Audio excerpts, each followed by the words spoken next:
Praise the lord. ప్రభు అయిన యేసుక్రీస్తు నామంలో మీకు నా శుభాలు తెలియచేస్తా ఉన్నాను. యోహాన్ రాసిన సువార్త 7వ అధ్యాయం 46వ వచనం ఈ రీతిగా సెలవిస్తూ ఉంది.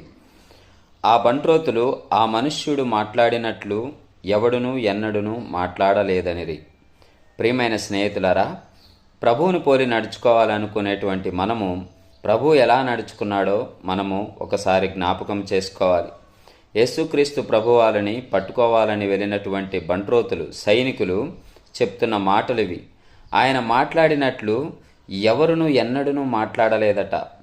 వారు మరి ప్రభువుని బంధించాలని వెళ్ళారు, ఆయన శిక్షించాలని వెళ్ళారు. అయితే ప్రభువు వారితో మాట్లాడిన తీరు, ఆ ప్రేమ గుణము వారిని బంధించి వేసింది. అందుకే వారు ప్రభువుని బంధించలేకపోయారు. ఆయన మాట్లాడినట్టు ఎవ్వరూ మాట్లాడలేదు, ఆ ప్రేమను ఎవరూ కనపరచలేదని వారు ఉత్తి చేతులతో తిరిగి వచ్చారు. Praise the lord.